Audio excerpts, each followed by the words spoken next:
This week on Two Noobs, the Prime Minister of the UK apparently is a fan of ours as he repeats many of our talking points at a COVID hearing. Next, we jam it in there with stories on college football nonsense, huge baseball contracts, and Patrick Mahomes' heel turn. Then, giant goldfish in the Great Lakes. Are they mutating into the Meg? It's a slaughter. Finally, Christmas tunes. What's good? What shreds our ears like cheese graters? Start the music, but only the good stuff.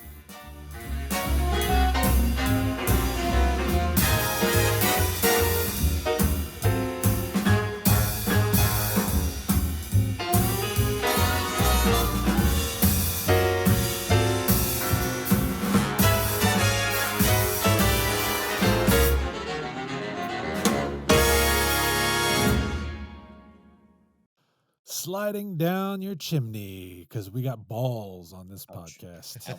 Ouch. It's Two Noobs talking episode 168. Yager plus 100. Don't you love it?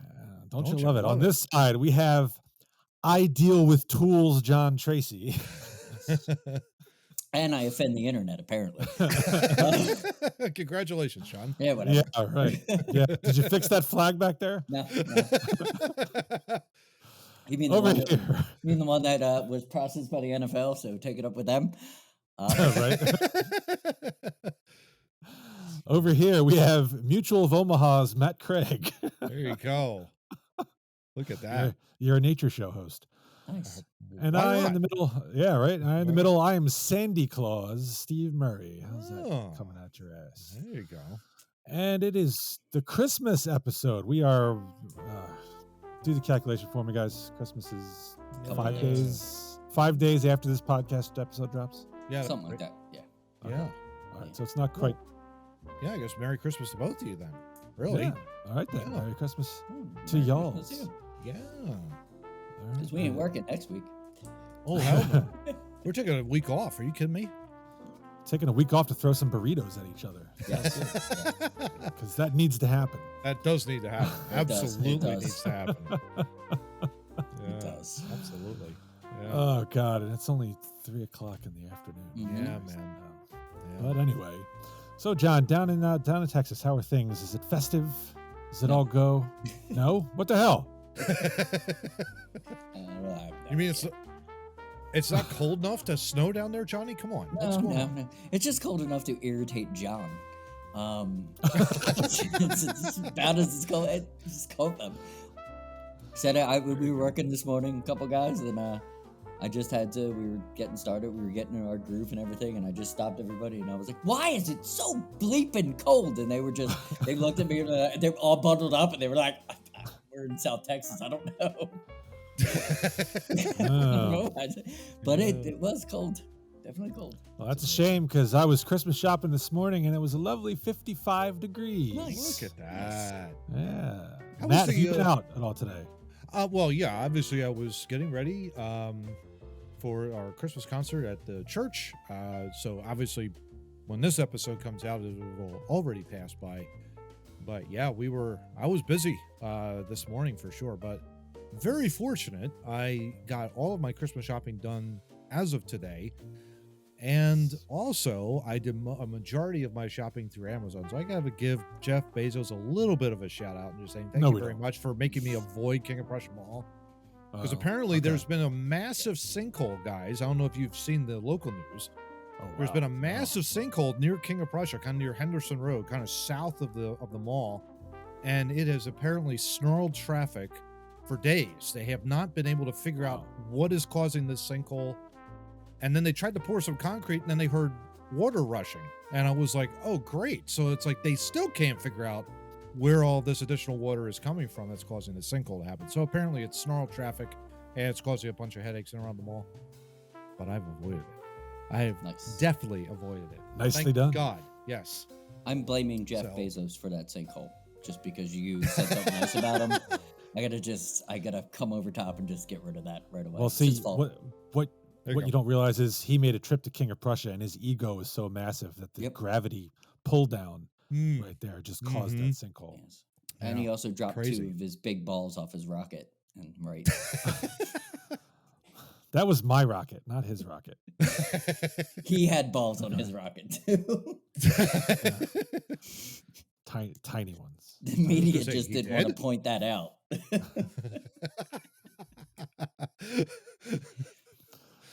Oh, Right. man. Well, all right. Off to a good start. Balchinian. As we Oh my gosh. Mosh tendrils. There you go. All Yeah. right. Johnny with the heat early. Man alive. Need to get my. Well, wait for this one because this is gonna be either a big flop or the funniest thing you've ever heard of. Well, you're already quoting Men in Black 2, so Yes. But before we get there, let me, calm the sponsors because we Yeah. gotta do that. Gotta pay the bills. Yeah. Fun fact brought to us by Dubby Energy Drinks. Visit dubby.gg. That's DUBBY, like tubby.gg. Enter the promo code TOO, Noobs, NOOBS, talking. Get 10% off your order. Maybe they have Christmas flavors. I don't know. I haven't checked out the website in a while. I know Probably. Matt is eager to deliver it. He's going to drop it down your chimney Can't wait. using his balls. There you go. That's not the No. why. I don't know where that's coming from, but anyway. No over 40 rant this week No. Well- because we got outvoted, or Yes. I got outvoted. Absolutely. It's the Christmas episode. We don't wanna complain. No whining and complaining here. No. But speaking of 2-1, I will mention 2 of the hosts on this podcast made the fantasy football Yeah, playoffs. congratulations, you knuckleheads. And the only my re- fantasy. and My Well, go ahead, Johnny. the only reason Matt did not is because Joshua Dobbs had to start on a bye week of my quarterback and threw down an ass whooping that nobody expected, including the owner of that team or Yeah. the many other people in the league. And then Justin Herbert decided to take the rest of the year off by breaking his finger, Yes. which pretty much ended my entire run, such as it was. Appears to have coach break ended the his- run of head coach Yeah, too. did the coach Yeah, break his finger? exactly. Because he got fired pretty quickly after that. Yeah, pretty quick, yeah. I think he broke Really his finger, amazing. and that's why they fired him. It I only think took a 63-21 ass whooping for that to happen. I was just going to say, I think when it was up to like 42-0, I thought, he ain't coming back probably on Friday. He's pretty much probably done. not. Like, his career's over. 42-0 at halftime. I assumed Yeah. he was going to be fired at halftime. Yeah. But they probably didn't have somebody to replace him on an interim basis at that point. They could It have would have took been that. funny as hell, though. They It could have would've- took that Kurt Angle meme that the people were putting up on the internet after that, because that was awesome. I would have thought more of a fight. Probably. All right. Well, without further ado, Mr. John, present us this fun fact, which is Yes. apparently a killer or a dud. Yes. Or it could be an over 40. Uh-oh. You never know. So, Yeah. He's going back Perusing- on his word. yes, perusing the internet,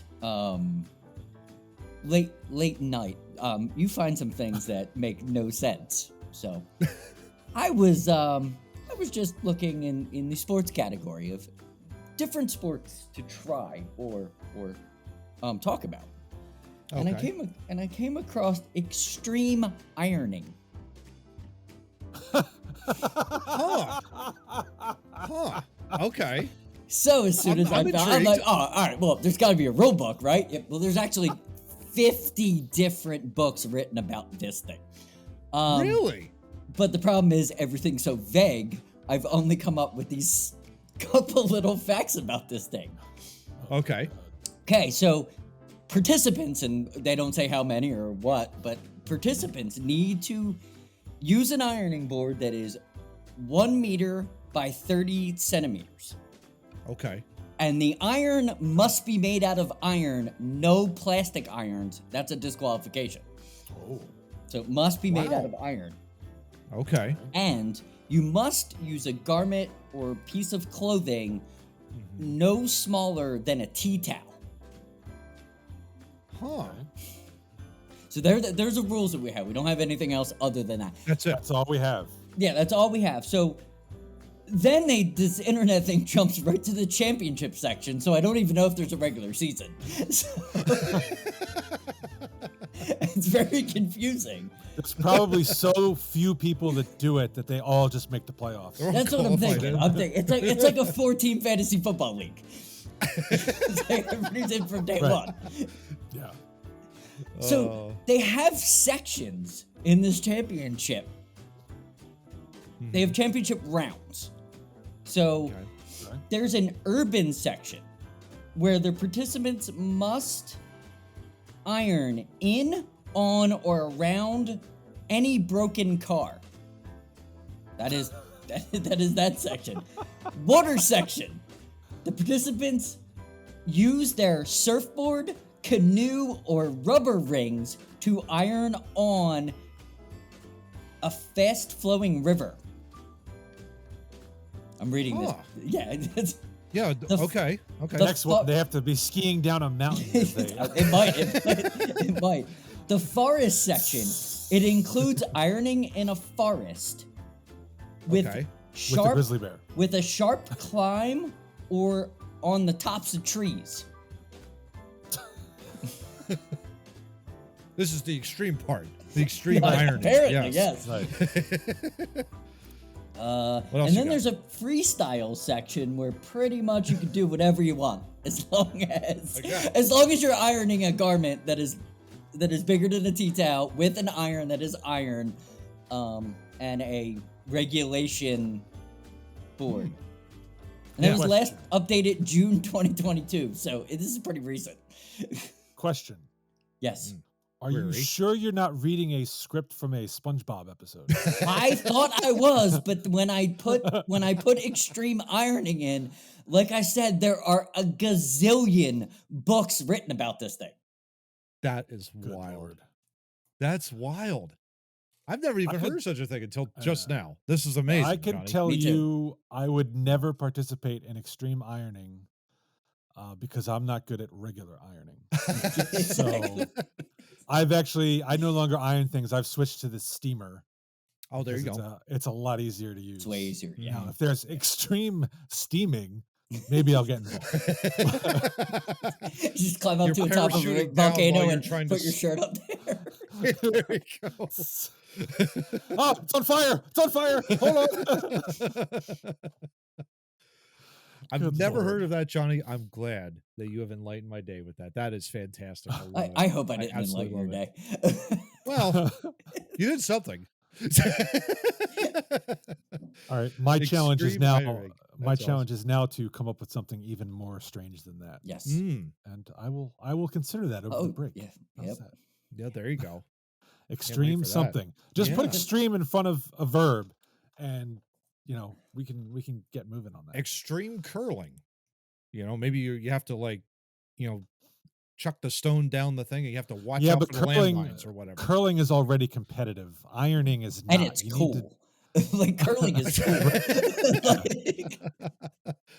Very good point. It's gonna be like extreme changing a tire or something. Nice. Okay. NASCAR. Tire changing. NASCAR's already got that. ESPN 5 extreme tire changing. That would be hilarious.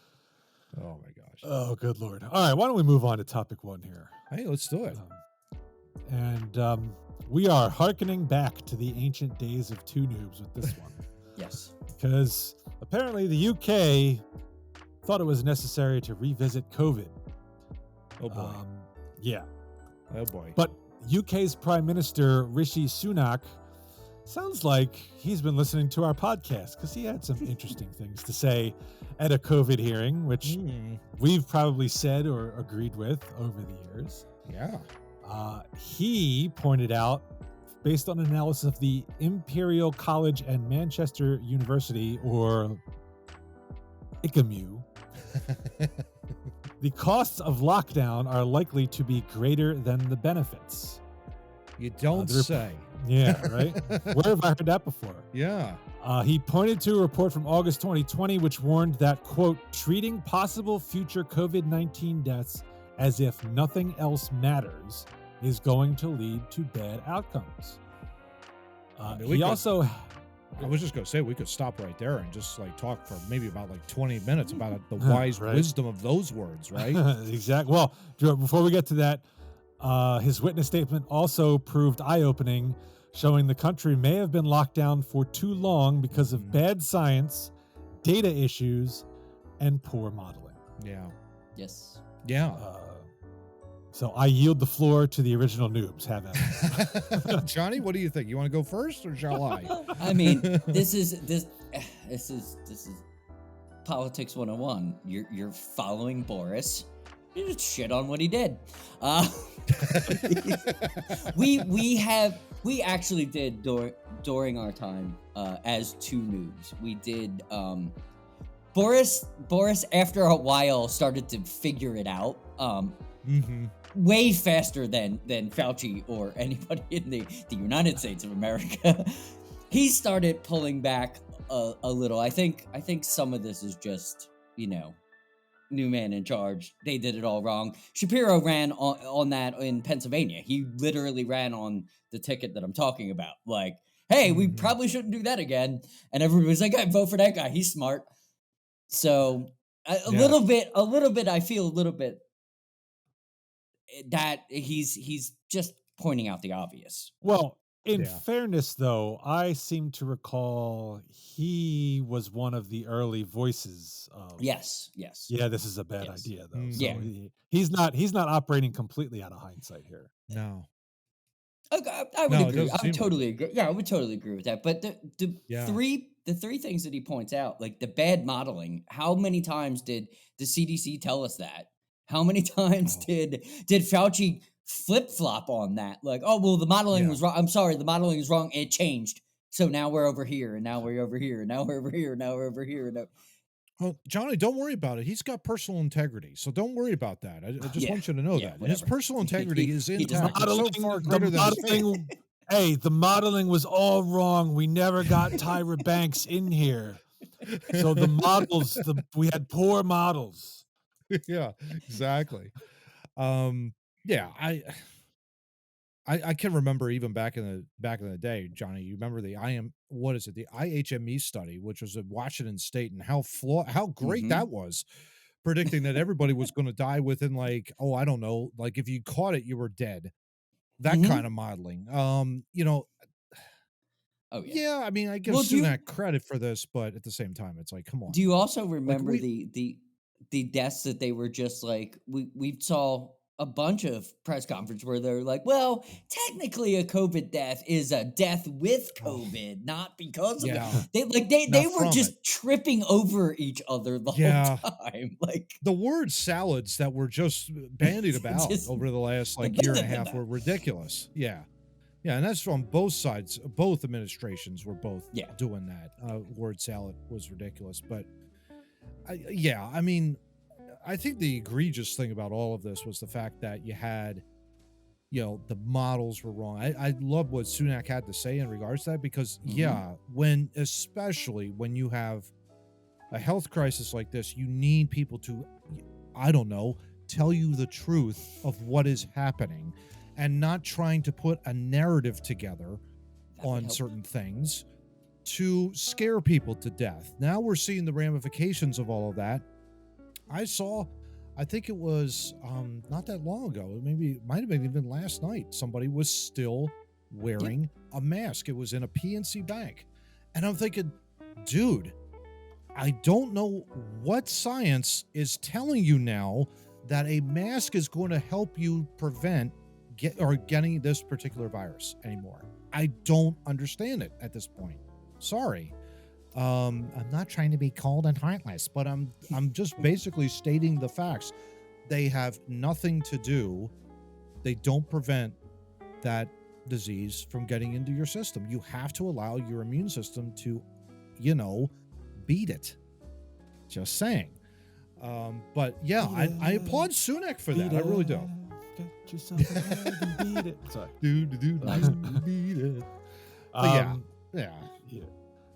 All right, so one of the things that Sunak harped on here was, if you recall, in spring 2020, the UK government had this R number, which was used to describe the average number of people a person will infect, and Bojo wanted to keep that number below 1 to return the country back to steady That's when operation. he was insane. Right. So, but according to Sunak, there were errors in the collection and analysis of data which overestimated transmission and made the R number look artificially high. There were a huge number of infections being caught in hospitals and care homes, but it was impossible to distinguish just how many, meaning it looked as if community rates were soaring. Yeah. He said, quote, rates of nosocomial, whatever the hell that is, infections, parentheses, contracted in hospital settings, were of interest, as a high nosocomial rate and a low rate of infection in the community may have enabled us to start safely pursuing policies to open the economy and society whilst focusing NPI, non-pharmaceutical intervention, efforts on reducing transmission with healthcare settings. And he talks about SAGE, Scientific Advisory Group for Emergencies in the UK, which I'm not sure what the equivalent of that is in our country, but the Centers for Disease Control and Prevention. Okay, so SAGE, a member of them recognized bringing down R in all areas had a huge economic cost. Yeah. But sorting out R in hospitals and care homes should be possible at much lower economic costs. On reflection, I am not sure whether this aspect was as rigorously understood, emphasized, or explored as much as it might have been. According to Sunak, by the beginning of May, 30% of all cases originated in hospitals, and it's May 2020, by the way, a proportion that rose to 80% by June 2020. Wow. So he's saying by June 2020, 80% of their COVID cases were coming out of hospitals. Isn't that interesting? Yeah. And you don't bother to distinguish. No. Because it didn't fit the narrative, Steve. That's the whole point. That is a huge,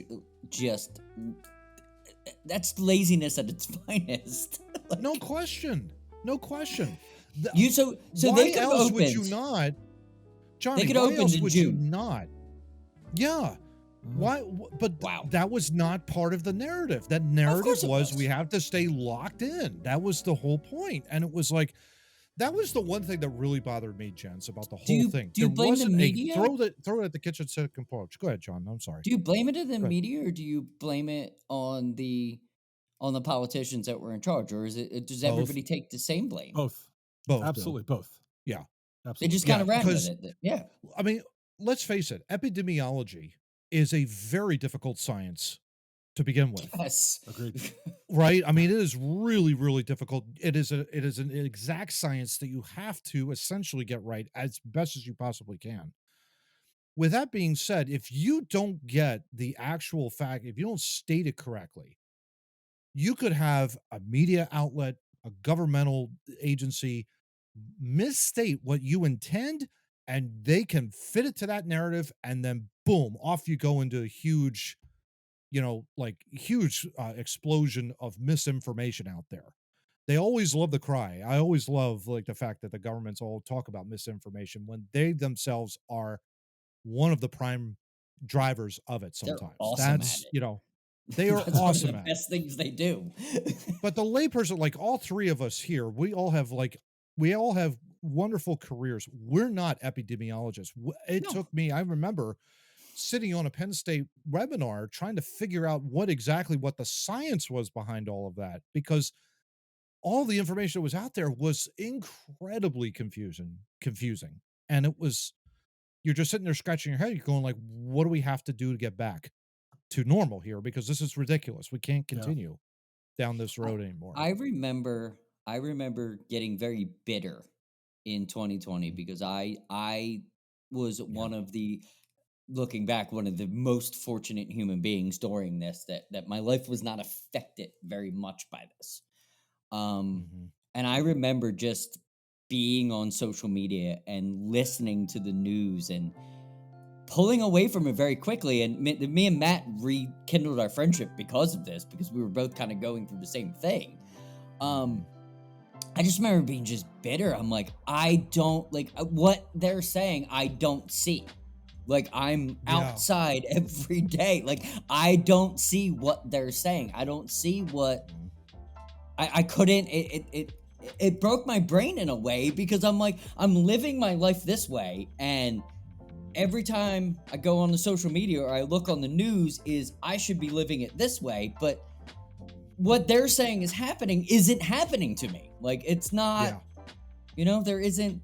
Yeah. They were telling us at one time there were people going to be dead in the streets if nobody paid attention, and it's like no, everybody is living. Like they're all still living. Like you're wrong. Like why are you telling me this? Mm-hmm. Yeah, that's such a great point, Steve. Well, the part that I like or bothers me, I don't know, from this is you have to, in a case like this, you have to dig into the numbers. You can't just rely on raw numbers, which is, I remember every day watching the Inquirer had the daily cases or whatever, and they had a chart, and I'm like, oh please, because you would see the downward trend coming, like, oh please keep going, just so we can get back to normal. Hell and then it would spike, and like, oh here we go, here we go again. But this is getting to the point of you can't just look at the raw data. You have to understand it and comprehend all the factors that go into it. And if 80% of the cases were originating out of hospitals by June 2020 in the UK, and if you would have realized that at the time, that could have made a huge difference in how things were treated. Yeah, it's an epic fail, because they literally should have been open, but latest July 4th weekend. If you look at the numbers that they're saying right now, that 80% were contained in the proper places. Yeah. The rest of the people could have went along with their lives. Yeah. And that lasted a year and a half to 2 years longer. Yeah. When they had those numbers, that's insane. That is insane. Again, you're just looking at one big number overall that captures the whole country. Yeah. Instead of looking at the individual pieces. And I don't know if it's lazy or ignorant or what. It could be a combination of that, Steve, yeah. Really. Yeah, it really could be. I mean, and that's scary when you stop to think about it, especially like I said before, with the epidemiology being such an exact science that's not talked about around the water coolers.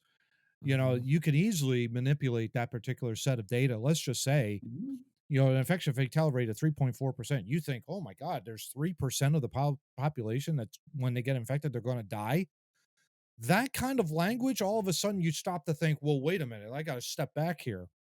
When none of that was happening, none of it, to John's point, there weren't people dying in the streets. There was nobody dying in the streets, for God's sakes.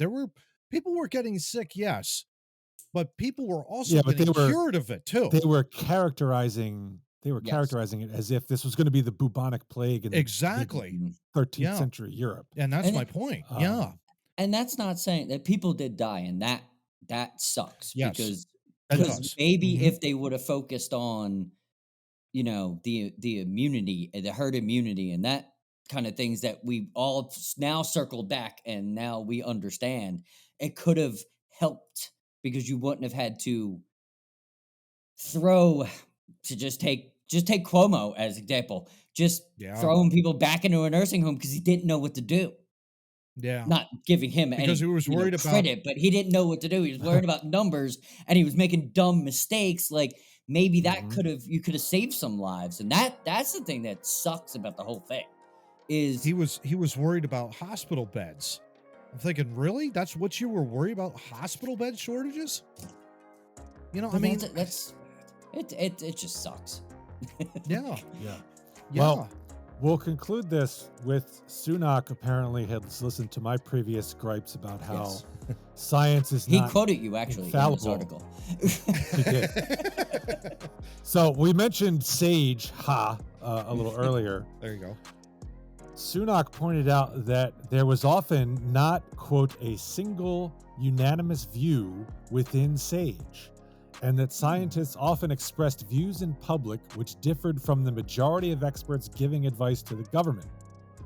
I suspect there was, unsurprisingly and understandably, more debate within SAGE than was appreciated by the outside world. Yeah. Just because it was scientists rather than politicians making recommendations, it did not mean they were perfect, incapable of error or evolution in their thinking. Even by October 2020, there was a strong sense the evidence base on what measures do and don't work was lacking. I am unsure as to whether the range of opinions within the scientific body was fully appreciated more widely. I believe that sage advice was valuable and important, but the significant status and prominence attached to it did have, in my view, an unfortunate consequence, which was that less consideration was given to other factors outside of their focus, despite the serious impacts that we would see in a number of areas of society, including non-COVID related health outcomes.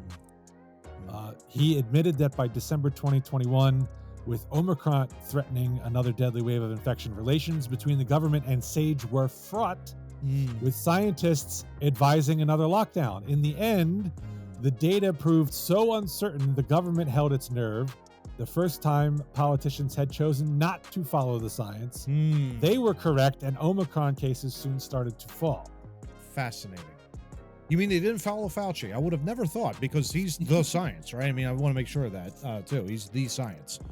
Guy with wonderful personal integrity, too. Yeah. He's the idiot. Yeah. I hope that people take this and understand science is not an exact science. Yeah. It's also not up for political opinion. No, Let's face it's that. not. Because we hear that all the time. 98% of scientists agree with this. No, it is important to have healthy debates within science. That's Absolutely. very important. Absolutely. Very important. Yeah. Absolutely. And I hope people take that to heart. And just because one scientist says one thing, don't, figure it out for yourself.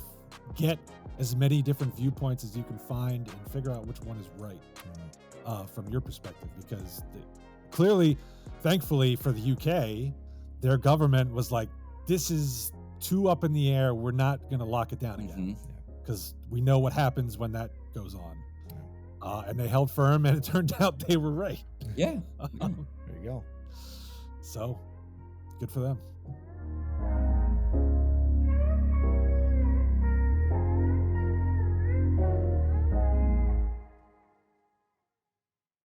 Well, dare I say, gentlemen, that the UK was able to resolve that because they had balls. Yes. They probably did.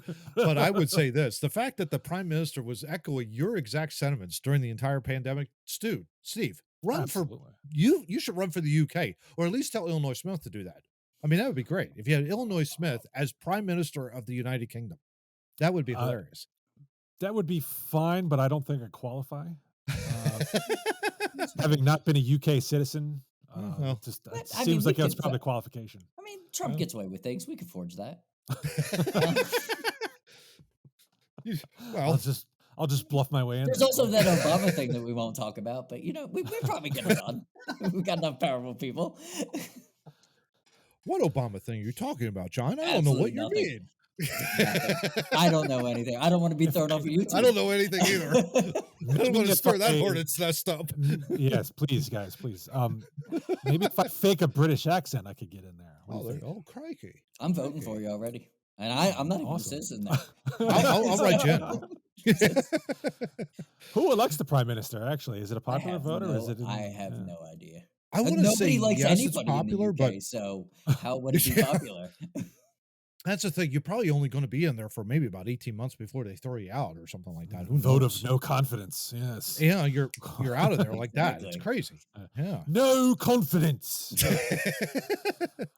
I got to put up with all these people like yelling and sniping. Yeah. I'm hanging out with the ET guys. I'm just telling you. Oh, there you go. That's because they can heal you when you're sick. Boo. Yep. All right, why don't we jam it in there, boys? Hey, let's do it. This episode's got balls, so you might as well jam it in. We got 3 sports stories here, and I'm gonna lead off with the NCAA playoff controversy because I know next to nothing about this. Criminals. Leave it in. Sorry. I'm gonna leave it in your guys' hands. From what I understand, we got a playoff system that is going obsolete next year, but this year you have 4 teams competing for national champion. Yep. Michigan, Washington, Texas, and Alabama all made the Final 4 as selection. That is, you got to be selected and picked in. Undefeated Florida State University, however, was left out of the 4-team playoff for national champion. Yeah. So somebody explain this to me, because I don't follow college football, so I need a primer here. Follow the money. That would be one thing.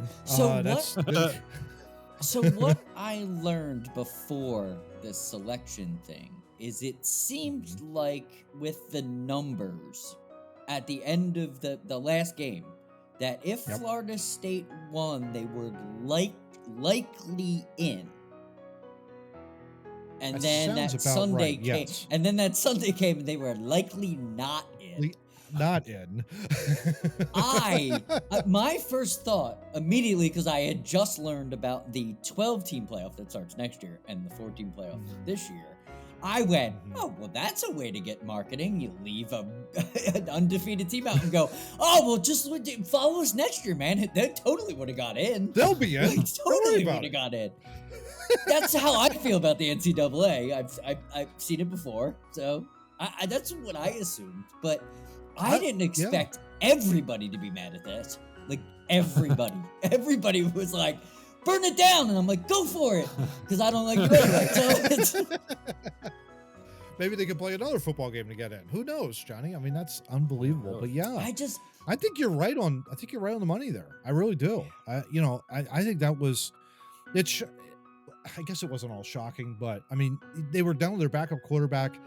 And I guess in this, the College Football Playoff Committee, the CFP committee, which is a bunch of BS to begin with. Yes. The very fact that an undefeated team, first time ever that in a Power 5 conference, which I believe we like rationalize it to be the ACC, SEC, Pac-12, Big Ten, and some other conference which you can't think about. Maybe it might have been the Big 12 in there. I might have missed it. But something like that. That sounds about right.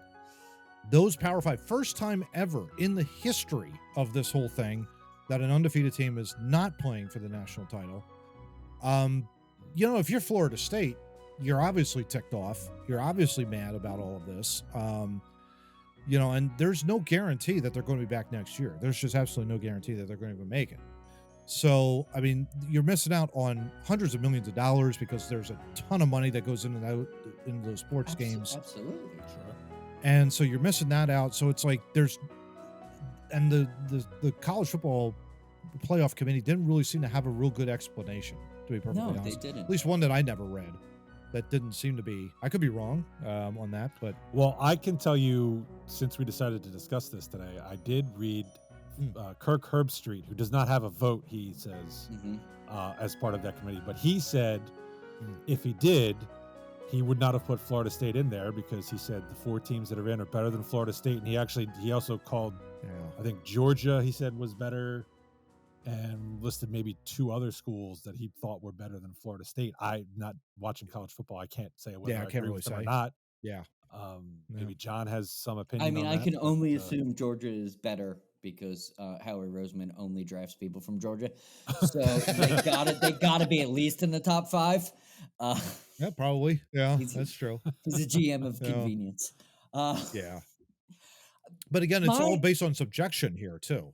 It's like my thought that made me upset about this, and I heard this. I think I was listening to some college football radio during the selection. I can't remember where I was when I was listening to it. Oh, it was okay. No, it was a coach, a college football coach. He was calling into a news radio station, and he said the one thing that he forget the media, forget the selection committee. He feels bad for the coach and the kids because they are kids, and he was like, when you have to walk into your locker room on the last day, look these kids in the face and say, you did absolutely everything you were supposed to do. Yeah. And they still screwed you. He was like, that's like that's the worst thing ever. And Steve, you coaching kids.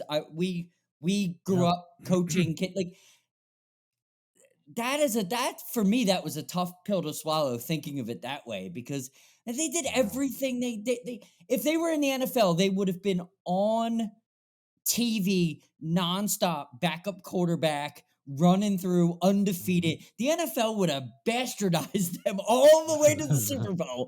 Like, Yeah. look at these kids. Look, but the shirts would have been Right. flying, and the NCAA Yeah. went, "You're not good Yeah. enough." Like that. Yeah. That kind of made me sad. What a message! What a message to send. Yeah. I mean, it draws a comparison. You know, when you do the NCAA tournament, basketball tournament Yes. in March, Yep. you know, you always have teams that are on the bubble and some go in and some go out, and you have there's debate. But at least at that point, you know, if you're a team that went 16-12 and you're hoping to get in, Yeah, you'd probably be in. as a coach, it's like, well, yeah, but if you don't make it in, at least as a coach, you could say, you know, we did our best, and Yeah. you know, just we had too much to overcome. This is Florida State won every single game Yep. on their schedule. Yeah. What more did they need to do? I mean, And their the way I quarterback went thought about down. And their right. quarterback even said, "Boy, I really wish I could have broken my leg later in the career, in the season, as opposed to when I did, because then there would have been probably an even better chance." And he was one of the top quarterbacks in the country. Yeah. I mean, for him to say that on a tweet, tweet on X or whatever, I mean, that's just utterly insane for him to say something like that. He's like, I don't know how old he is, probably 20, but they 21. might have made it. They might have made it if that's if that's what you're looking at. He would have been For in, him- though, John. That's the No, thing. but him saying that shows you how BS the system is. Like, if you'd have broke his leg week whatever instead of week whatever, they probably would have already had him lined up to be in. Yeah. I wonder how much of, and we've determined it was last year.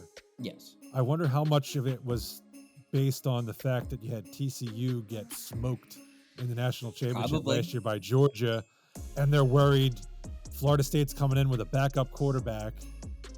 You know, Not going to be a don't big want them- game. Yeah, we don't want them getting smoked 62-7 in the title game What against a weird Alabama.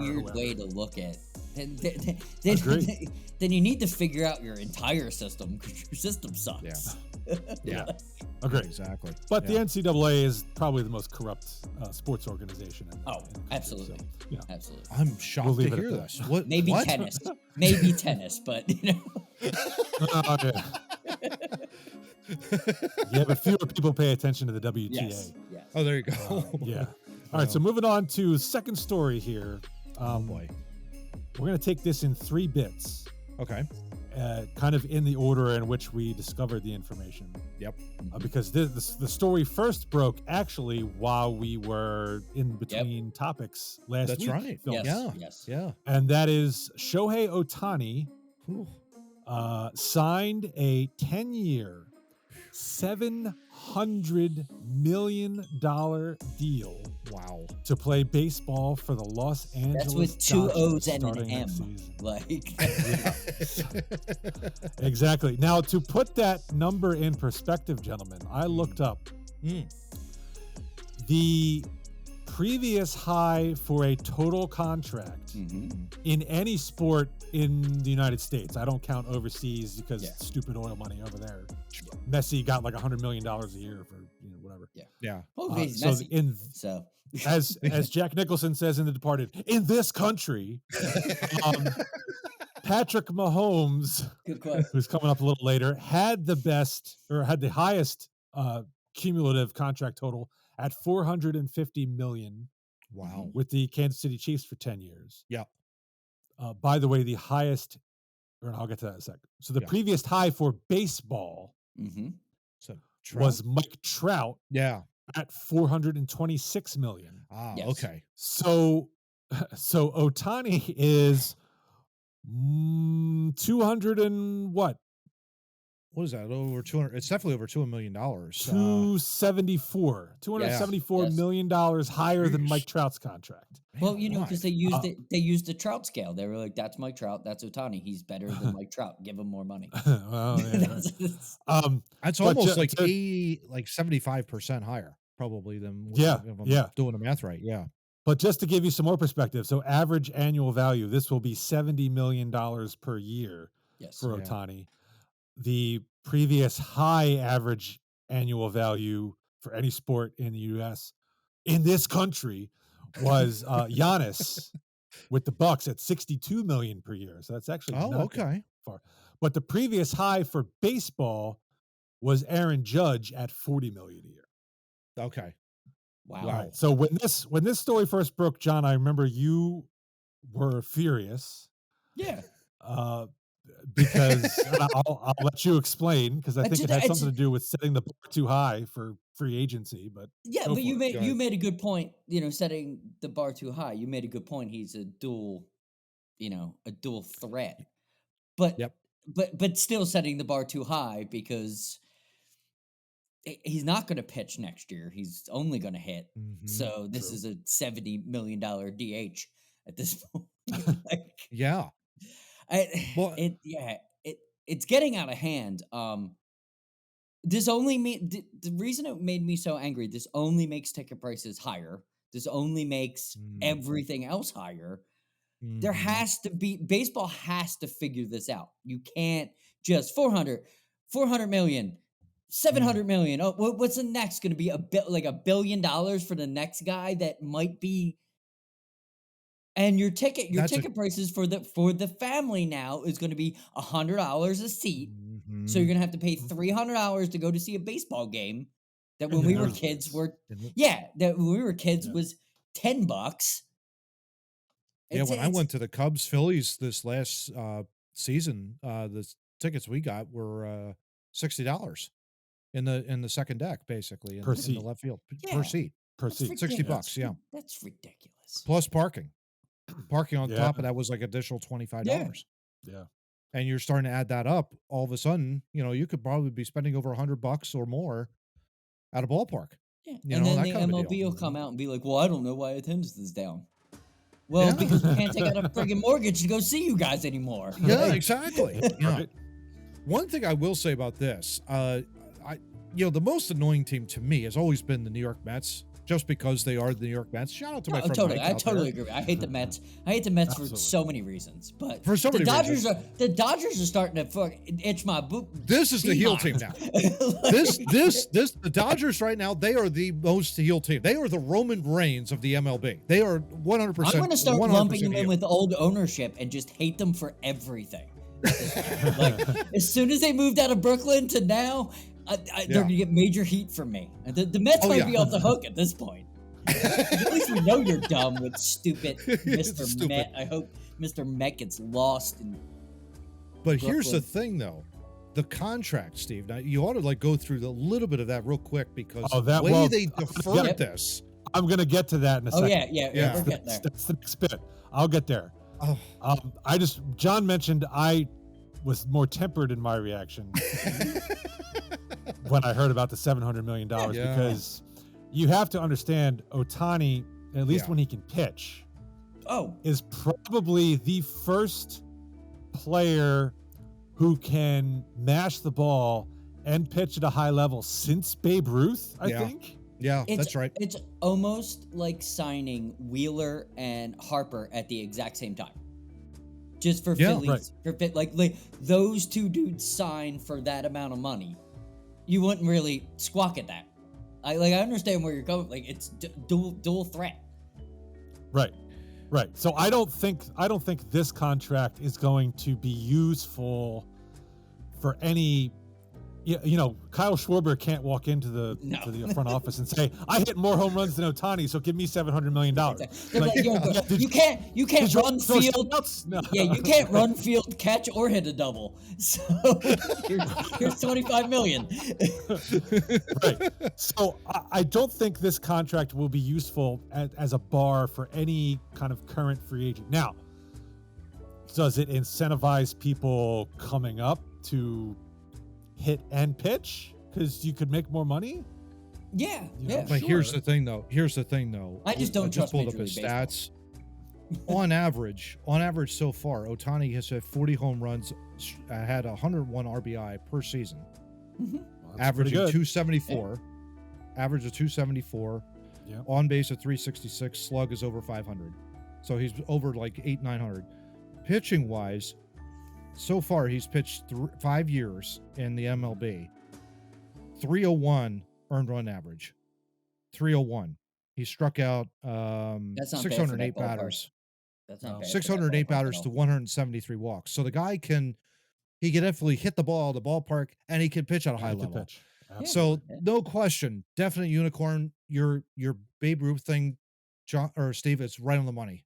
This guy is Babe Ruth for this generation, no question about it. Yes. And probably, I mean, we haven't seen in MLB in over 100 years. So this is unprecedented. I was trying to think if I could name another two-way player since Babe Ruth, and I can't. I'm sure there was one or two, but I mean nothing at that level. Not even going back then. It's like, some of the greatest pitchers, Walter Johnson. I mean, he was only a pitcher. I don't think he really hit the ball out of the ballpark. No. Not like this guy. No.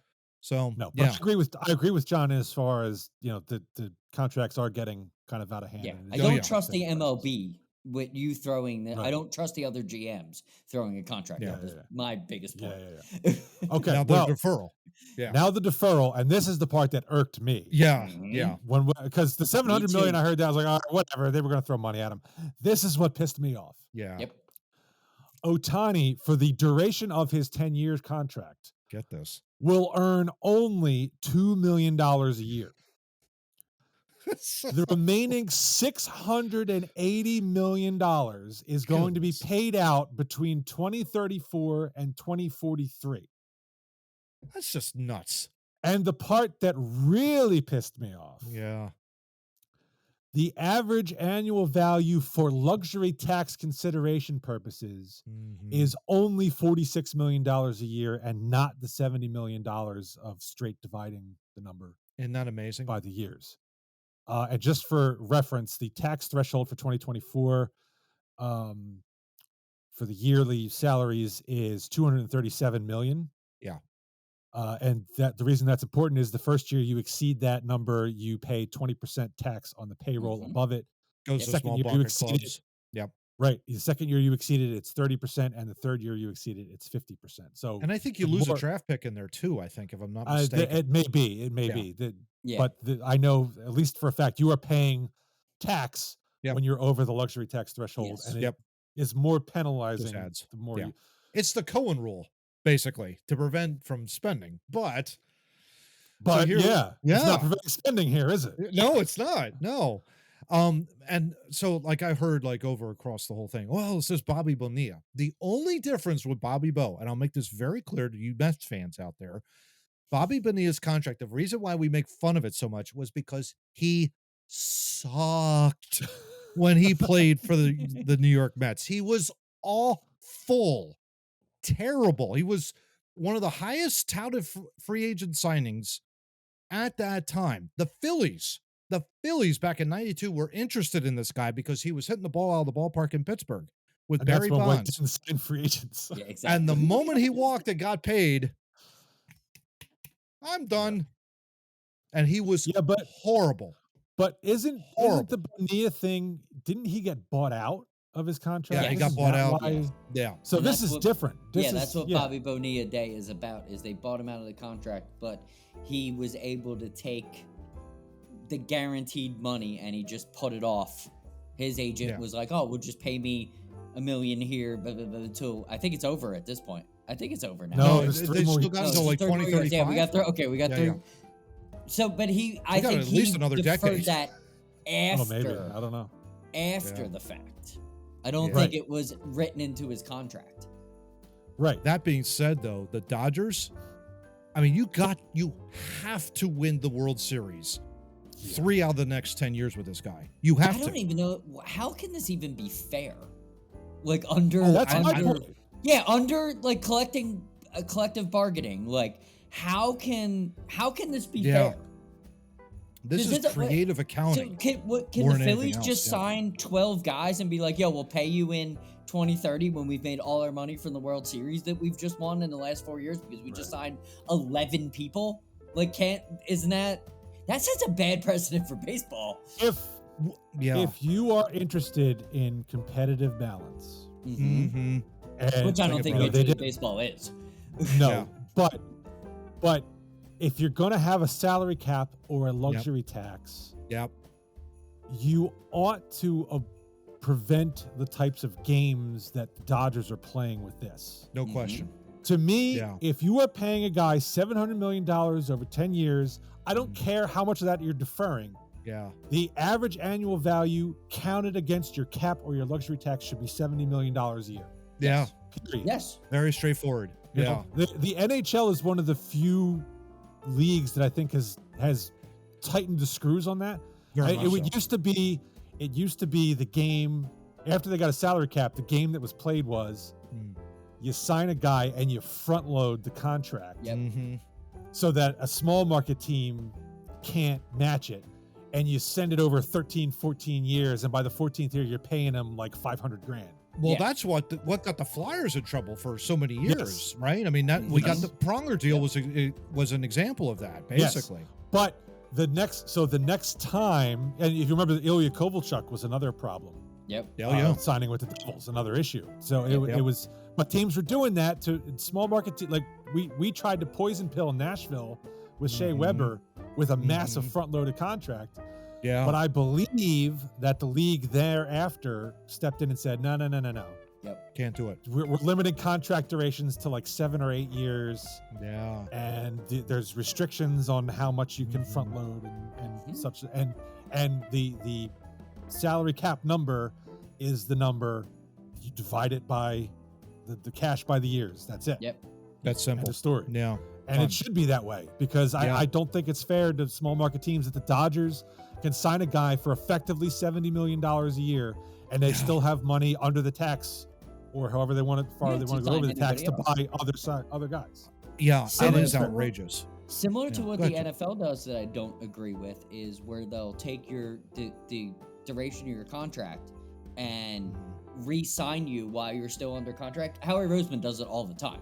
And I disagree with it as for competitive balance, because we have the money because we're one of the top franchises. But they give you a signing bonus of $15 million to take your $15 million off the cap and sign you to a new deal. So your signing bonus, so you still make your $15 million. It's good for the player. It's good for the player. It's good for the team. It's bad for the league.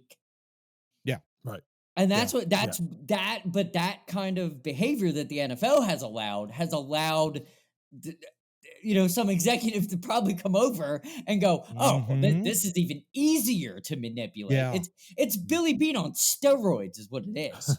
Like, But that's my point. A team like Oakland can't afford to do this type No. of contract. Kansas City, Pittsburgh, Kansas City? forget it. The No. Angels, I don't think, could afford to do this kind of no, contract. no. No, not even in Anaheim. I mean, that's saying something. But I mean, the small markets, I would even throw Cleveland in there, for God's sakes. They're not doing a contract like that. There's no way they would be able to do a contract like that. So you miss out on a free agent. But I mean, pretty boy Ohtani, he doesn't want to play anywhere else except Southern California. Already he's going to get the heel heat. I'm telling you right now. Oh, yeah. In LA. Yeah. And they have to win the title in 3 years. I mean, or at least over the next 10 years, they have to win at least 3 World Series. They have to. The amount of pressure that is on that organization to win now is ridiculous. It's through the roof. Yeah. Yeah. All right. To get out of the first Third round. point. Third point. Ohtani has an opt-out. We just learned a couple days ago. He has an opt-out of the contract if owner Mark Walter or president of baseball operations Andrew Friedman leave the organization. Why? That's bizarre. I read that. I was dying of laughter. I was like, these two guys, if they get fired. What pictures does he have then of these two gentlemen? Because why would you be linked that tight to these guys? I don't even know who these two guys are. They can't be top 10. They can't be top 10 executives in the league. Like, I've never heard of you people. But right. But Johnny, these guys, right? If they're fired, he has the opportunity to say, you know what? The owner can't get fired. Well, that's true. But if he sells the team operations, that's true. He sells the team, or he could fire the president of baseball operations. Yeah. That's also true. Yes. Although maybe this was a ploy by Friedman to avoid getting fired, because if he gets fired, it makes sense. Makes total sense. Right? It makes sense to me too. I don't know. Let me just write in this job security. I still wouldn't link my name to a dude I've never heard of. You know what I mean? Like, I'm just gonna ride on this guy. Like, it's guy That could had be a to be slipped in douche. We don't somewhere. know. Yeah. Yeah, a guy who's won one World Series, and it was, according to Matt, a Mickey Mouse World Series. Yeah. No, it was. It was a COVID year. So there you go. COVID year. Yeah. So yeah. Yeah. All right. Well, Third. but they third played 4 gem it in games? there. Yeah. Right. Yeah, pretty much. Third gem it in there. So let me set the stage for you. Chiefs Bills. Uh-oh. Bills trailing late in the game. Patrick Mahomes passes to Travis Kelce, Yes. who gets in trouble and laterals it to Kadarius Toney, who walks in for a touchdown to give the Chiefs the lead with just over a minute to go in the game. But wait, there is a flag on the field Dun, dun, dun. for the highly rare penalty of offensive offsides. Kadarius Toney had lined up in the neutral zone prior to the snap, never checked with the side judge to make sure he was onside. The play was called back. The Chiefs' drive stalled.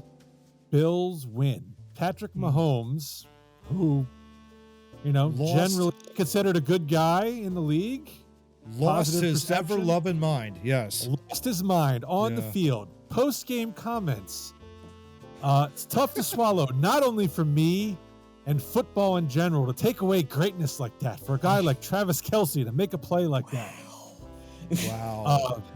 Who knows if we win, but I know as fans, you want to see the guys on the field decide the game. Oh. If only Kadarius had only lined up on, the line right? of scrimmage. It's the call. It's the call just in that moment, not for myself. I know how much everybody puts into the game, and to have a flag change the outcome of the game. I've played for 7 years, and I've never had offensive offsides called. That's elementary school. All right, let me. Hold on, I'm not done. Yeah, this is quite an epic rant. Let me go. You wait until there's a minute left in the game to make a call like that. It's tough, man. Lost for words. Yeah. It's another game. We're talking about the refs. It's just not what we want for the NFL and football. It's a Hall of Fame tight end making a Hall of Fame play. It won't shown on his resume because an offensive offsides, it does not affect the play. And by the way, he also had something to say to Josh Allen when they met on the field. Josh Allen, who had absolutely nothing to do with it. Wildest effing call I've ever seen. Offensive offsides on that play, man. Effing terrible. This is to the opposing quarterback as you're shaking hands off the field. Now, before John, you go, I will say Mahomes has since apologized, but I feel a little too late. I think this is Mahomes' heel turn here. We haven't really had one since Brady retired. What do you got to say, John? There you go. I will exactly say what I said at the bar when I was watching this heel turn. I was like, "Yo, Kermit, calm down." Jeez, they replayed it 70,000 times. Yeah. During the broadcast, he was a Shaq foot over the line. Like, he was not. This wasn't a tippy toe. Like, bro took a Shaq foot over. Like, he was lined up with the defensive lineman's hand. Yeah. Foot hand. Like, they showed it. They were circling it. They were, while Kermit was throwing his helmet and jumping up and down and, mad because whatever Muppet he was talking to wasn't listening to what he was saying. He was yelling and screaming, and it was such a bad look for him. You're supposed to be a good guy. What a bad look. Yeah, so that's Matt, his wife's influence on him, basically, in that regard, because she's a trip. So I blame him more than that. Like, get away from her because she hangs out with Taylor Swift. So Matt, bad look because, I mean, you've pointed out penalty refereeing in the NFL generally sucks these days. Yes, no question. But here's Mahomes throwing a fit. Yeah, when the refs made the right call. Right call.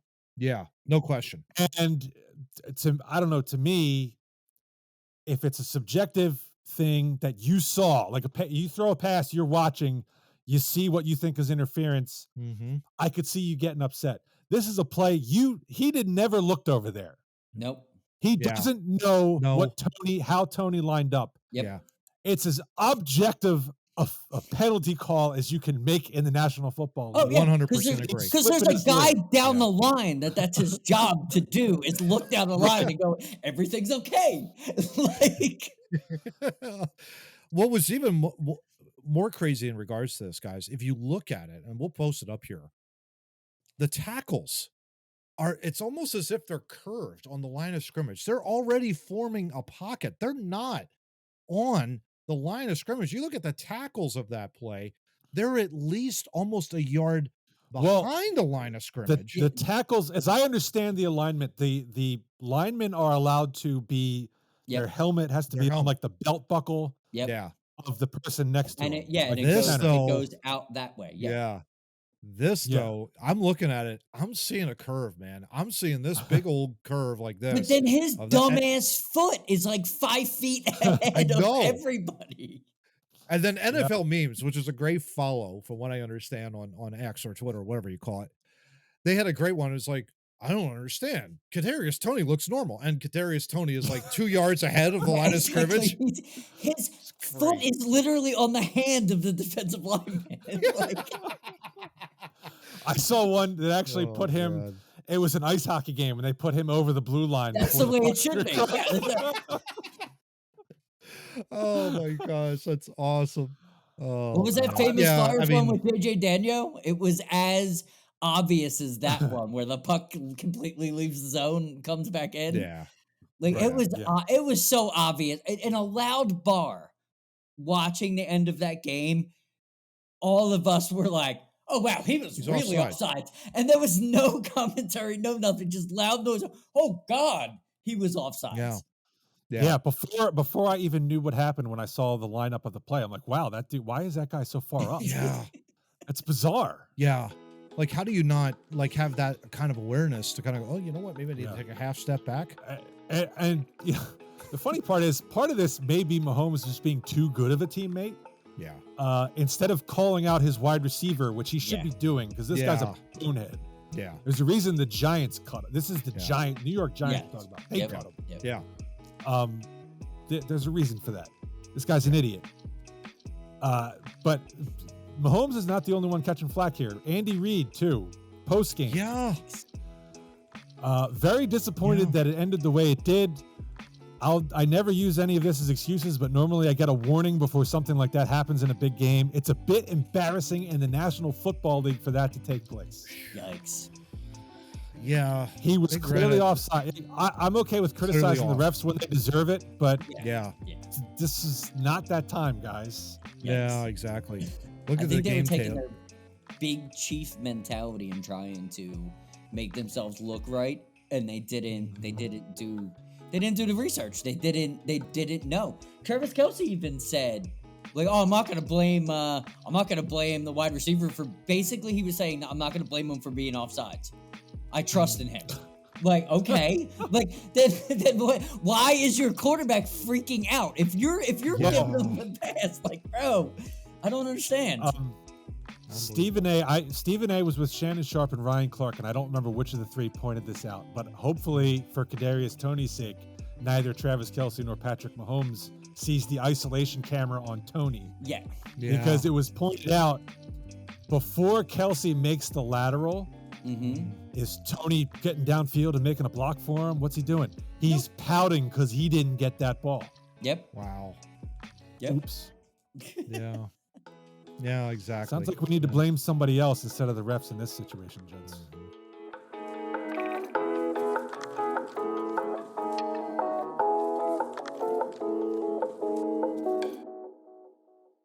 Well, let it be said that Mahomes had some balls to go after the refs when the refs were right. Yeah. Unfortunately, didn't pull out the victory, though. Oh, yeah, exactly. Didn't turn out his way. And speaking of balls, we've got them, and we've got a website, too. It's called twonoobstalking.wordpress.com. You cannot see our balls on the website. Mercifully, you cannot. Correct. However, what you will find there is links to all our previous episodes, including ones going further back, as well as links to places that you can find us audibly. So if you like to listen to us in your car, on your stereo, or while you're doing whatever you're doing on your radio, go there. You can find a place to find us, or in, we're not going to go there. Oh my! We're going to go there. Oh my! Oh my! That's some breaking news while we've been filming. If you don't find your typical audio podcasting service there, we have our RSS feed, so you can plug that in and get us wherever you want. You can listen to us wherever. I love it. All right, third topic, gentlemen. Weird file. I brought this one. Yes, I'm you happy did. to bring this one. You did. Yeah. Matt's got the kaiju file this week. Giant goldfish have been appearing in freshwater lakes. Oh yeah. We've The got a Great quote- Lakes. The Great Lakes. Yeah. Yeah. We've got a quote from a gentleman on social media with the handle Fish Like Mike. It's just crazy to see something that growing up, you go to the fair and you get a little goldfish in a bag. All of a sudden, you're seeing one 14, 15 inches long. Woo. That's a Big goldfish boy. right there. Big boy. According to a November study in the Journal of Great Lakes Research, or Jiggler, there's a population explosion that has negative impacts on aquatic ecosystems and native species. The goldfish have the potential to move greater distances than we anticipated, which has implications for invasion into new areas. Are we going to see megalodon size goldfish at some point? It's almost like going on?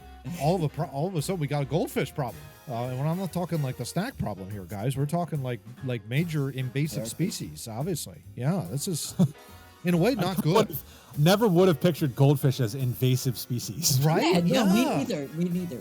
It reminded me of that dude that did the freshwater on Discovery, where he was doing, or maybe it was whatever he was doing. He was doing it down in Louisiana. Catching catfish with his hands. Yeah, and he was catching the catfish, but the catfish were like the size of his boat.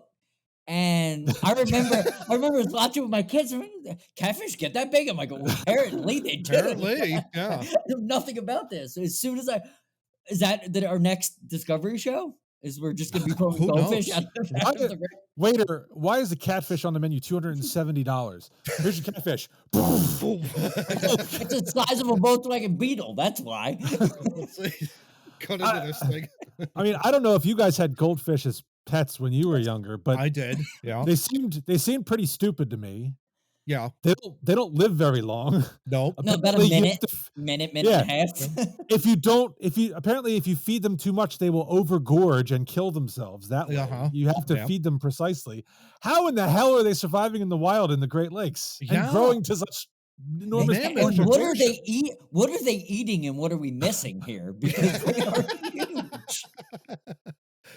It's a great question. I mean, it's really I would have never thought that a goldfish, one, could balloon to that size, but two, that they would essentially be a predatory animal. That never crossed my mind. Well, it doesn't say predatory animal. It just says invasive. It could be they're invasive. Eating. Okay. They're eating things that other things should be eating, or Yes. Or they're thriving or something like that within the fresh water. Yeah. Just to be real, they just put a study out that said outdoor cats might be an evasive species because they're taking too much. Yeah, they're taking too much from other animals. So the line might be very thin that we're talking about. That could be. There used to be a show on the Discovery Channel, or maybe Animal Planet. It was they would do the top 10 most whatever. Mm-hmm. And they did the top 10 most killer cats. And so you had, your typical cheetahs, lions, tigers, and you've run out of all the big cats by the time you get to number one. It's like, what's number one? It turns out it was house cats. And the criteria was they kill like 1,000 different species of animal as their prey. Oh, yeah. Tigers hunt like 3 or 4 things. And they said, well, house cats also are the only cats that kill for sport. Yeah. Because, they're typically fed at home, so they're just out there killing for fun. Yeah. I can attest. My cats have abused corpses in this house. Yes. I was just going to say, that must be fun. There's an outdoor cat in our complex that we were outside. We were sitting on the deck one evening, and we saw her milling around. There was a time where she was beating a snake above the head and mouth with like beating the crap out of it, right? Oh my god. And I'm like, look, she's kicking the crap out of him. She turns around and backhands a baby bird that just landed. It's a ninja at this point. It's just unbelievable. That's wild. The snake's comatose at this point. Now she's like, prancing after the bird. It was like, yo, this lady is kicking ass out here. This is unbelievable. Well, it sounds to me like the solution is to send the cats over to the Great Lakes and fish I'm them out. thinking so. There you go. I had a cat who nicked one of our pet fish one time. Just one claw in. Got it. Done. Got him. But here's where it really turns into your horror movie. This is a Today article. Experts told Today that the reason goldfish are having a negative impact on the lakes is due to human error, like pet owners releasing goldfish into lakes or streams near their homes. Ask this question. They are just people's pets that have been washed out or people released into their local lakes and rivers, and they keep growing as long as they have food. There you go. That sounds like a giant monster movie introduction, does it not? It sure does. So Yeah, what's it happening came from is- the creek, right, Steve? Right? Goldfish Human know how to urinal play dead. secretions. Yes. So goldfish know how to play dead. There you go. And people are dumb. So they're just like, oh, well, Fluffy's dead. In the toilet, in the river. 2, John. Now he's 855 pounds. I wonder if does he get signed by Old Miss because he's homeless to start at left tackle? You never know. Yeah. Never know down the road. Jerry's boat went out 5 hours ago. I wonder where he's at now. What now? Oh. Goldfish got him. Goldfish revenge.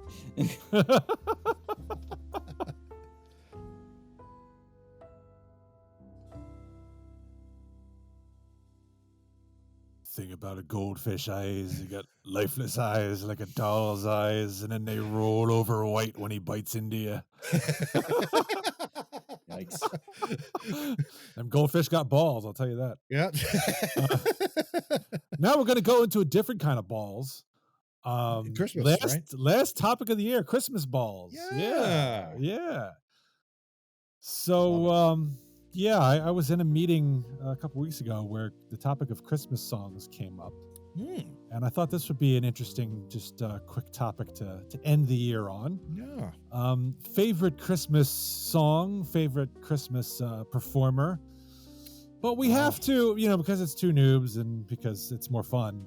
Yeah. We also got to do, your hated Christmas songs and hated Christmas artists. Absolutely. The easiest for me. That's funny. Yeah. I figured that would actually be an easier thing to go over. For sure. Yeah. Matt, you are going to be singing Christmas songs tomorrow. I am. So I am going to allow you to go first so that I can name you as my most hated Christmas song performer. No. What are you singing tomorrow, Mazel Matt? tov. We can Oh, both gosh. sing. Yeah, my gosh. Dominic the Italian Christmas donkey. Okay. Not quite. Not quite. Not quite. But no, it'll be fun. I think, when this comes out, we'll be long past, so it'll be a great concert. Looking forward to it. Classically trained, so there are so many songs, but I guess I could maybe lead off with Joy of the World is one of my all-time favorites, of course, and the thing Hark the Herald Angels Sing, another good one I've loved, and Angels We Have Heard on High. But there are some others that are out there. I love Sinatra. Sinatra always sings great Christmas as well. And it doesn't matter what he was singing. It was just absolutely fantastic. I've always been a kind of a closet Frank Sinatra fan. There are a lot of Sinatra fans out there that are just like, oh my God, I can't get enough of him. I'm like, okay, he was all right. He was good. But I'm not a big Rabbit fan of him on that kind of deal. But yeah, those are just a couple handful of some of my favorites of over the years. Acceptable. Yeah. All right, John, what do you got? I think I'm going to go my number one. We'll start with my number one, and we'll mention a couple other ones. But I'm going to start with Jingle Bell Rock, 1983. Kind of. Oh, yeah. I think that's my Christmas song. I don't hate it. I hear it all the time. I when I hear it, in the store or whatever, it's not Puts you in the mood. something I don't like. It's like I like that song. It's just a quality song. There you go. Yeah. I love that. One other thing I wanted to throw in there too, the Peanuts Christmas. Oh, absolutely. Christmas theme. Yeah, absolutely. Yeah. I have that whole album. That whole album's good. Yeah. It's basically the soundtrack to the show. Oh So, yeah, it's good stuff, fantastic. Yeah. Yeah. Steve, Yeah. what do you think? Yeah, there's a lot of them I like. I like the Carol of the Bells. Mm, I've always been partial to God Rest Ye Merry Gentlemen, probably because it's kind of a minor key. yeah. Those are all good. As far as performers go, not Frank Sinatra, but same kind of era. Mm. I like if you weren't performing in the 40s or 50s, I don't like you singing Christmas songs. So like, I absolutely agree with you because you know, most of mine I'm are. a big That's old yeah. school. Yeah, that's Yeah, old like school. so, Yeah. like I'm talking like Nat King Cole, Yeah. Bing Crosby, Perry Yeah. Como, guys like that. Yeah. Gene Autry, those you know, those kind of yeah. And who's the he was the snowman in Rudolph. Oh gosh. Burl Ives does. Okay. yes, Burl absolutely. Ives does.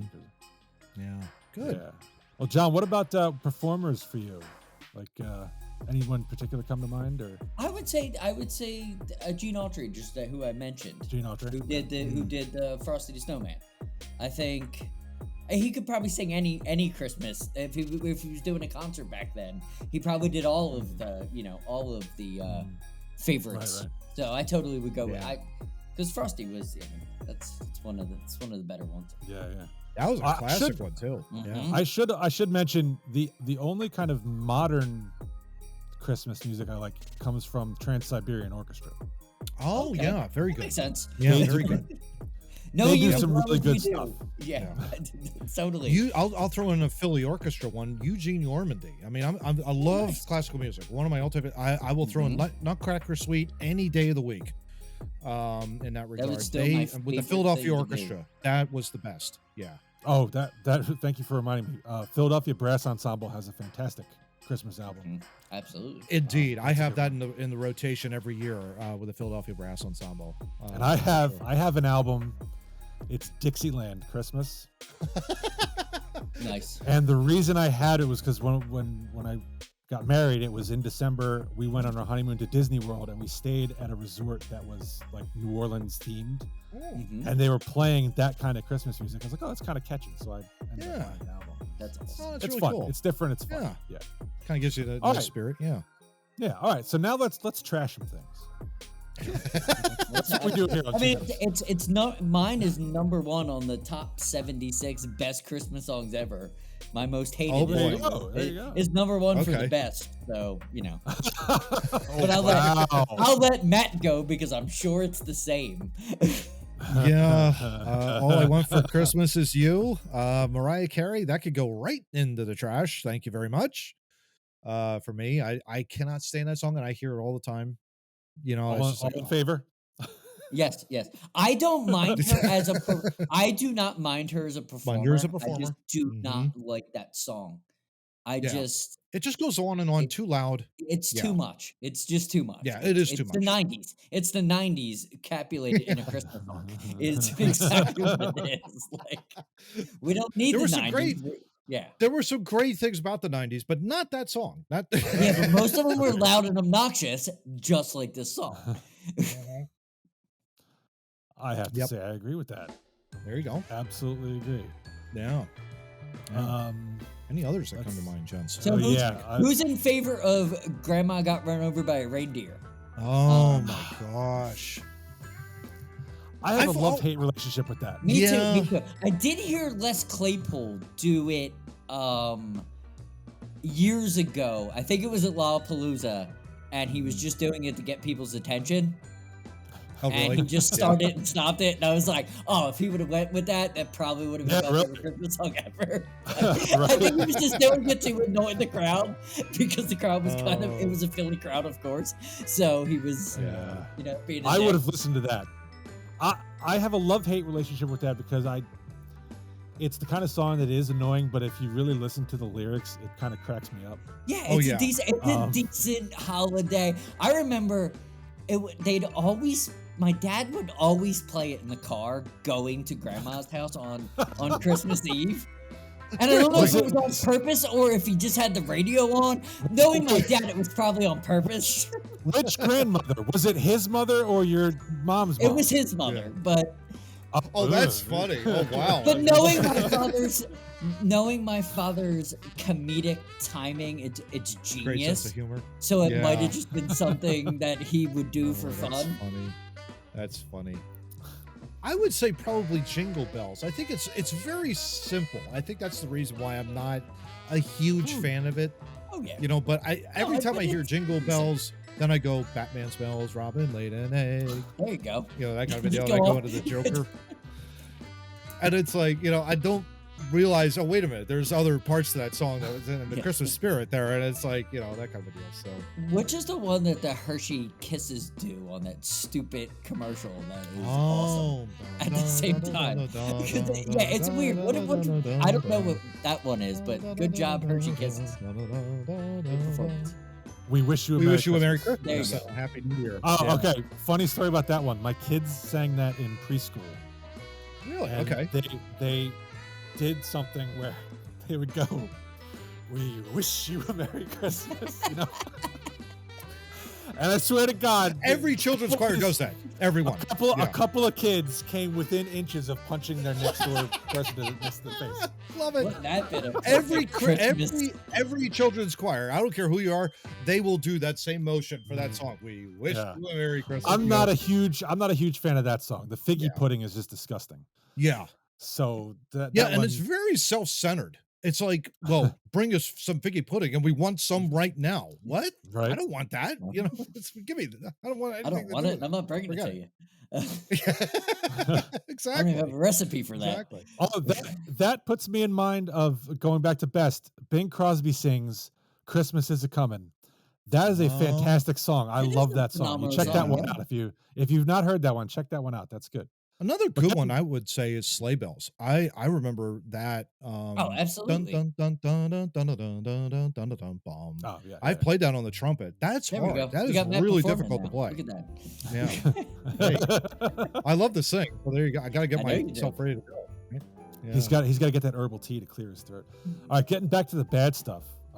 You know, you guys know that I worked at a toy store when I was in high school. Yes. So Yes. I was there at Christmas KB time. toys. Who could forget, right? I was subjected to some awful crap Oh, I bet. over and over again.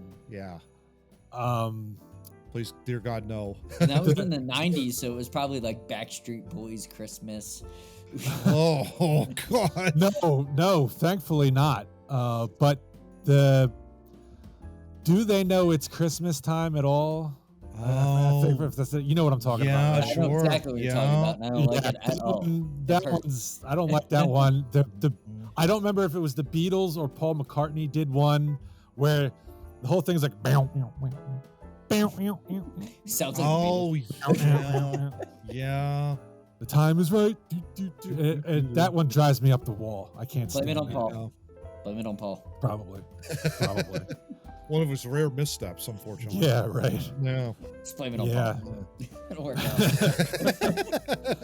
out. And anyone who overdoes, so this is probably most female singers today, anyone who overdoes the trilling and Mhm. what do you call that? What do you call that when you change the pitch? Oh, kind of like grace Frequently. noting or whatever, or yeah. Yeah, anyone who Yeah. does way too much of that singing Christmas carols is Yeah. over the top. Unacceptable. There's a time and a place for it. I think it's more geared towards your classical music as opposed to like if you're just singing a straight hymn, you're not doing that. You know, that kind of a deal. Yeah. That's more reserved for people that want to sing in a choir, things like that. Yeah. Yeah. We have a couple pieces like that. We did, obviously, singing with post this episode coming out. So, but yeah, I hear exactly what you're saying. It's almost like you're showing off. You know, it's like, okay, calm down. Yeah. Yeah, exactly. Because I don't know if Taylor Swift has a Christmas album. I assume she does, but I will not be partaking in that. But, yeah. Please, If dear she God. has it, I already hate it. And I haven't even heard it. Sorry, Lily. I mean, like I said before a couple weeks ago, man, I'm not sad. I'm not angry. I'm just disappointed. That's all. I'm just disappointed. I mean, she's allowed to Your Uncle exist Matt. in my world, but I just have no interest. I don't want to hear it. That's all. Yeah, I think she's probably a fine human being. I could care less. I just don't want to hear her music or see her on NFL TV. It's pretty simple. And here's and here's the thing that bugs me about Christmas music is I don't know what radio station it is. They start it immediately. As a matter of fact, I think they're starting it before Thanksgiving anymore. That's what my wife said. Even the stores, she was upset because like Thanksgiving hadn't even happened yet, and she went to the store and she was like, "It's already Christmas," and it's so ridiculous. Yeah. it makes me not want to leave the house because I don't want Christmas in early November. I have no interest. I went, no lie, guys. I went to a Home Depot to pick up something like for the house or something, like a light bulb or something that was missing. It was October, late October, and there were Christmas. We haven't even had decorations Halloween up. yet. Like, Yeah. can we? Oh, by the way, there were Halloween decorations like last minute, On but then clearance.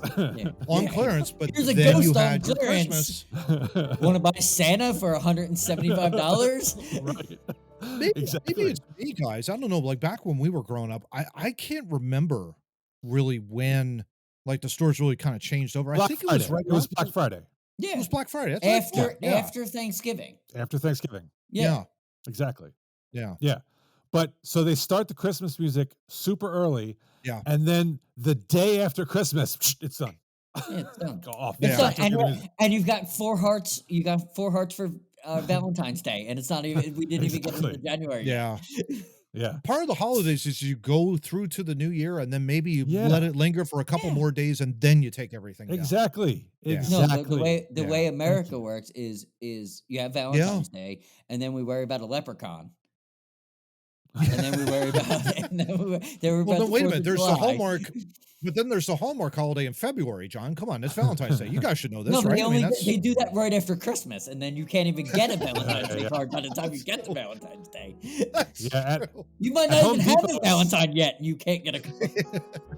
At Home Depot, they go, all right, it's December 26th. Take down the Valentine's stuff, put up the July 4th fireworks. Yeah. Leave some leprechauns out there just in case someone celebrates that. Oh man, It's quite. But the get Christmas that is too Thanksgiving much. stuff ready by August because that's got to come out. Right. yeah, Right? yes, absolutely, yeah, and that's a Absolutely. crying shame. Absolutely, Yes. yeah, That's it. Christmas creep is what they call it. yeah. It's too early anymore, and it cuts off way too early. It cuts out very Also. quickly. Yeah. Yeah, I Yeah. agree. Yeah, We used to celebrate it for like that week or two after New Year's. Oh, you put yeah. your tree out after New Year's. then you put your tree back. Then it seemed yeah, like we had a after whole New Year's. month before we had to deal with something else. Like Mhm. it was Yeah. nice. Yeah. Well, we've got all artificial trees, so we don't put trees out anymore. But Yeah, same. or I mean, out on the curb for pickup is what. Yes. Yeah. Yes. Put the tree up, Yes. but we leave them up for I don't know, like you said, 2 weeks Yeah. after New Year's, probably. Yeah. Just Yeah, let it linger for a little bit. yeah. And enjoy it because you worked so hard to put the damn Put thing it up. down. Put it up. It's a spirit. You should Yeah. enjoy it. It just seems like Yeah. the corporate mentality is just in out Yeah. left right. It's We so sold fast. sold our PlayStations, all our Xbox. Go Mm-hmm. bleep yourself. Buy something else. That's what the Yeah. corporate mentality seems like. Right. Time to move on to the new year, But- and it's like you forget about it. Yeah, Yeah, but there are people who, when you drive around like 2 days after Christmas, their tree's already on the front. it's Which really is amazing. crazy. It's like, Yeah, Which is crazy. I know. Big up Yeah. to the people that put their decorations up like after Thanksgiving, where you do a phenomenal job and you keep that stuff. It's probably laziness, but you keep that stuff up into like late January. That's what I want to see, people wise. Corporate do Yeah. the exact opposite. Johnny, I think for me, it's like I put my stuff up Black Friday, and then I gradually added in a few additional things like during the month of December. Yeah. But everything will be taken Yeah. down after the new year, probably around the 5th or 6th.